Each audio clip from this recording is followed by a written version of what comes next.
I'm Ariel Azor, host of Right This Way, and today we're going to talk about the education system. This is one of those things that I think doesn't come up often enough when we are talking about the election. This is super fundamental to, I think, honestly, our entire country, because when you think about it, this is what has the power to shape entire generations of people. And I think it's just so important, not just to parents, but very important to the students as well, who then become parents. And obviously, that cycle continues. And I think it's something that we talk about, of course, but it's not something that I think there's a lot of good debate on from both sides, which is kind of why I wanted to talk about it today. I think, and what I mean by that is I think, abortion, we talk about that on both sides. There's a ton of debate. But when it comes to things like school choice or simply just education, curriculums, Common Core, things like that, some people that, if you're not super into politics, you might not even know what that means. Whereas with certain things like abortion and gun rights and those sort of hot button topics, you do know more about them because you hear about them so often. Even if you're not super into politics, you still kind of know what those things are. So that's why we're going to talk about that today. We're going to talk about school choice and some of the alarming things that we're seeing public schools beginning to teach students from a very, very young age. We've sort of talked about this before in episodes where we've talked about communism. I talked about this in the Black Lives Matter episode. But one of the things about socialism, communism, is take students, young kids, as early as we can possibly get a hold of them and start indoctrinating them. And a lot of people are going to say, oh, you can't say indoctrinating. That's not fair. People that like communism or whatever would say that, but it's completely fair. It's literally exactly what it is. The entire purpose of this indoctrination and getting a hold of your children as young as they possibly can is so that they don't have the opportunity to learn things from their parents, because they take the risk that these kids might learn to work for themselves or to think a little bit further than what the government or your teacher tells you, to just think about things for yourself. Because when they get you at such a young age where kids don't know any better, you just start to kind of believe everything that you're told. And when you hold those values and those beliefs from a very young age, I do think it can be more difficult to actually start thinking differently once you become an adult. So they want to get them from as early as they possibly can. And I'm not going to say, we're seeing communist indoctrination all across the country. I don't think that's the case, but we're seeing some very alarming things that young, very, very young students are being taught in school. And it's not just like, oh, you're being taught this from your book. There's things that are happening inside of schools, special visitors. They're bringing transgender people into schools and they're, drag queens, and very confusing to young children to see a man with a very deep voice dressed up as a woman and talking like a woman with lots of makeup on like a woman in women's clothing. It's very confusing. In an effort to sort of normalize this, they're starting to sexualize children in a really terrible, unacceptable way.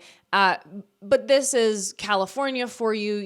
We've seen this again and again, that California's morals just no longer seem to exist. But no matter what problem you see within schools, you have to pay attention to the fact that we're talking about schools. We're talking about children. Children don't need to be sexualized whatsoever. They don't need to learn about transgenderism in kindergarten. That's actually very confusing to children. They don't, if you want to teach students about that, again, that's not for me. I don't think we should be doing that. But if you want to teach students about that, please wait until they're older. Can that be something that we can't all agree on? That should be something that no matter what you believe, whether you should teach kids about this or not, please stop teaching kids about this. Please teach adults about this if you'd like them to learn this. But this is what I started with communism, is the whole idea is we teach them as young as possible so they don't know any different. Because kids at that age and kindergarten and first and second grade, that's when they're playing with dolls and playing, if they're girls, and they're playing with toy trucks if they're boys. That's the sort of thing that boys and girls do. Now, of course, there's nothing wrong with a girl playing with a toy truck, and there's nothing inherently wrong with a boy playing with a doll. It's fine. Because you sort of grow out of that as you get older, because that's a little bit what happens in school is, little Jimmy says, oh, why is little Timmy playing with a doll? You should be playing with toy trucks over here. And he's like, oh, okay. And he goes and plays toy trucks. But we've turned that. We've said, no, that's wrong. That's wrong. That's very wrong. We can't teach kids about gender norms, even though they're called norms for a reason. We're going to teach them that gender norms don't exist. It's like, what if you just don't teach them, right? Like, could we all agree on that one? No. We just have to teach them they don't exist. And this is now where we get into this postmodernism, which obviously is more of a worldview than an actual political view or stance on that, like communism. But this postmodern idea that is being really forced into schools as well, because they're getting further and further away from Christianity, which again, separation of church and state is fine. Completely acceptable. But when you replace things like Christianity, where you've seen them in government, and when you replace them with postmodernism, that's just a different kind of religion. Just because it's not Christianity doesn't mean it's not a sort of religion that you're replacing it with. Because I think the funny thing is, for as much as we say, no, they have to be separate because, a lot of people don't believe God exists, and that's fine, and they can believe that all they want. They can believe that all they want. But the very core of what you're saying doesn't make any sense. It contradicts itself, because you say that there's no religion. We don't all, not everybody adheres to religion. Some people just think that doesn't exist. But you replace religion with postmodernism, which really is another form of religion. And it's the religion of self, I think, where you say, whatever I believe is true. And postmodernism goes so far as to say that a desk is not a desk unless I think it's a desk. Little Timmy can think it's a desk, and little Jimmy can think it's an elephant. And to little Jimmy, because it's an elephant, it is an elephant. And this is the problem with postmodernism and teaching this in schools, is that it doesn't stop there. It's just silly that we should say, oh, well, little Timmy thinks it's an elephant, so you've got to call it an elephant around him. Little Jimmy, sit at your elephant. Little Timmy, sit at your desk. That doesn't really make sense. But according to schools and according to the left, it makes sense when it refers to gender, or when it refers to sexuality, or other crazy things that we should not even be teaching little children about. And there's really no reason to confuse children like that. Their reasoning is kind of an indoctrination, if you will. And again, it's not so far as communist ideologies that we're forcing upon children from an early age. Not to that extent, no. But any sort of groupthink and trying to convince people, oh, this is normal. Hold on. You can accept this as normal, and I can accept it. But I don't have to accept it as normal. And that's kind of the problem here, is the left isn't just okay with, okay, yeah, I can accept it. The left says you have to say this is normal. Not just acceptable, normal. And if you don't say it's normal, you're a bigot, and, you're a terrible person, and you hate people, and you're intolerant, and all of these things that they'll call you, because you have to accept that if this man who was born as a man chooses to call himself Patricia and walk around in a dress and high heels, you must accept that he is a woman. And it's not just that, it's you have to accept whatever they say, you have to go along with. But that's a dangerous train of thought. It's a dangerous place to start, because once they start that, it's like, where does it end? I think it's silly that we're doing any of this in the first place. I don't think that there's any place for drag queens in kindergarten classrooms. I don't think there's any place for them in any classrooms, truthfully, because that has nothing to do with education. But this is the problem, is that the left has said, oh, this is education. We have to educate. There's a difference between education and indoctrination. And again, I know it's not communism, it's not that far, but it's not communism until it is. With anything, it's not that bad until it is.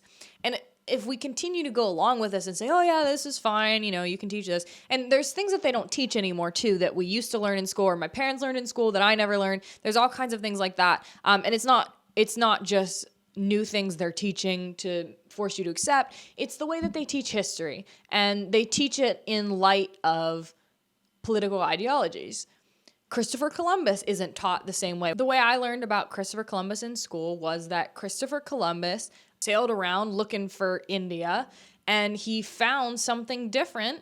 And what he found happened to be pretty great. And it's the reason we are here today. It's the reason that people were able to start settling here. What they teach now to students is that Christopher Columbus was a terrible person. Him on his expedition led to a lot of deaths of Native Americans and people that were sort of in the way. It's not untrue. But the way that we have to teach it now is we hate Christopher Columbus. Like, we wouldn't be here without Christopher Columbus. And he hated indigenous people. And instead of Christopher Columbus Day, we're going to have Indigenous Peoples Day. And again, it's just, where does it end? This isn't indoctrination, no. In the 10 years ago that I learned about Christopher Columbus, it's done a complete 180, and we learn a completely different thing about him. And he's a completely different person. He used to be a hero, and now he's the villain. So the fact that in 10 years, history can do a complete 180 on not just that, there's several other topics we could get into where this sort of situation has happened. It's not the only thing. It's just a good example because all of the people older than me also learned about Christopher Columbus and also learned that he is the reason we are here. He was the hero of the story. But that's how history in public schools works, is they teach however they want to teach. They teach you whatever. The fact that the underlying theme of just about every history book in public schools now is minorities are always oppressed should be concerning. And Donald Trump got a lot of heat for saying lately that he's going to change the American education system, not change it, but sort of try to enrich it, I guess, to make it more American, more patriotic, I think is how he said it. Because people are starting to notice how anti-American these ideas are. Christopher Columbus, who is the reason we are here, is a villain because he was a white man who killed indigenous people. That's what the theme is. Minorities are always oppressed. This goes on and on and on. People are starting to realize it and starting to have an issue with it. Now, with this, we can get into school choice as well. Trump is saying if he's reelected in 2020, we're going to see school choice for every person, for every student in America. We'll see what that policy actually entails and if that actually happens. But school choice is a good thing. And the left, I think, doesn't want you to hear about that because it takes away their power. But this is what these teachings do, is perpetuate these ideas. And when students are learning them from such a young age, it's so difficult for them to wake up and to realize, I'm not oppressed. I'm not poor because someone else makes more money than me. I'm poor because I only make this amount of money. And if I want to make more money, I'm going to need a better job, a different job, a second job. But we don't teach that. We just teach that you're poor because someone else is richer than you. Your problems are someone else's. Your problems cannot be solved by you, but the government will solve them for you.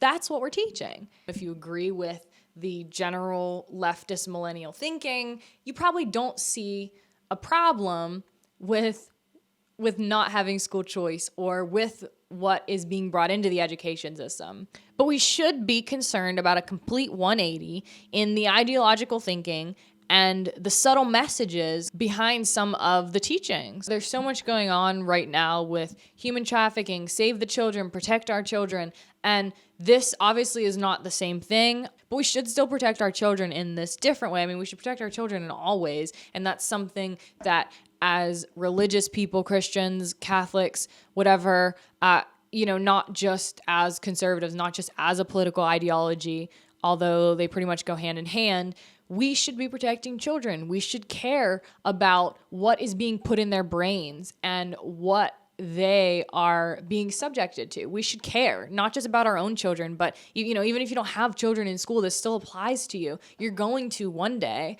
and even if you don't now, you should still care about children. right? And that's why I'm saying, the Save Our Children and all of the human trafficking and stuff. And that's a super, super big deal. And that's a serious cause as well. But I think this is a branch, obviously less serious, less immediate threat, of course, than that. But we should still really be concerned about what our children are learning and what our children are being exposed to. Because these kids right now are the future of America. They have the opportunity to grow up and become another generation of the millennials, or they have the opportunity to grow up and become a whole new generation of a whole different group of people that loves America, that wants to do what's best for this country, that eventually, hopefully, everybody wants to have a not racist America, less poverty. Of course, we want all of that, but we don't get all of that through the government. And we can't allow our students and our young people to believe that we do. If you've enjoyed this episode, you can give me a thumbs up on YouTube. You can leave a review on Apple Podcasts, and you can also check out my Instagram at right.this.way.